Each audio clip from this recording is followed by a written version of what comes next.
From the Bob Mills Weather Center, meteorologist Stephen Nehrenz.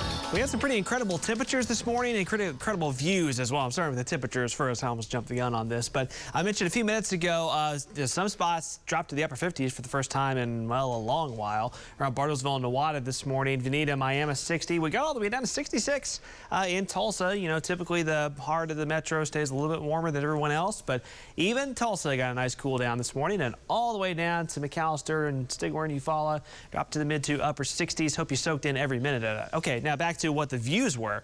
That's what it felt like this morning. Views, we had that beautiful full moon. I'm kind of doing this in reverse here because we had the full moon first and then this is called a sun pillar.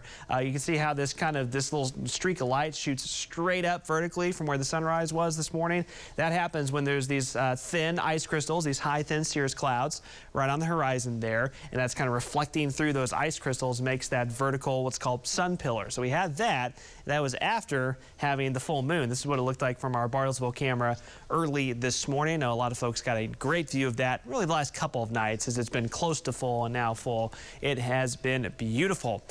So we are heading back towards triple digits later this weekend. We've had a little bit of a break from those recently, thankfully. So that's put us well off the record pace as far as 100-degree days go after how brutal our July was.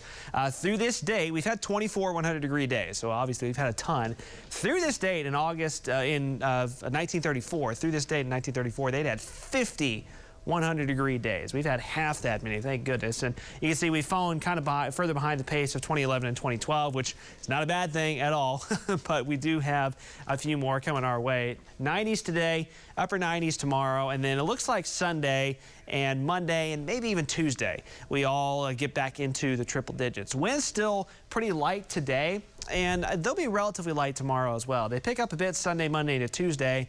That coincides with some of our hottest temperatures. That's going to bring the fire danger back up into a bit of a concerning level. I'd say especially Sunday, Monday. We may even have to bring Tuesday's fire danger up a little bit as well. So as you know, there are quite a few counties around Green Country that are under burn bans. If you happen to be in a county that's not currently under a burn ban, I would still really encourage you to be extremely careful with burning on Sunday, Monday, and even Tuesday as the heat and the wind crank back up.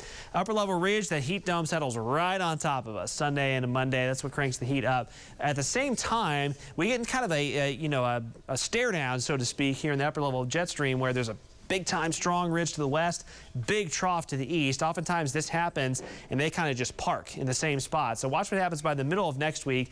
The ridge doesn't move a lot, but the center of it slides to the west as this upper level trough deepens across the eastern United States. But then we're kind of in the middle of that battle zone here. It looks like that trough will be strong enough to usher in some cooler air by about the middle of next week. But just off to our west, the heat will continue to build for quite a while. But at the very least, once that ridge starts to back off next week, the 100-degree readings should back off as well. 90s today, 90s tomorrow, and then there's the triple digits Sunday, Monday. I did bring Tuesday up a little bit. That cold front has been trending a little slower, so Tuesday may still end up on the triple digit side of things. But behind that, it does look like we dropped temperatures back to more reasonable values. Only a slight chance for storms right now, but highs back closer to 90 by mid to late next week.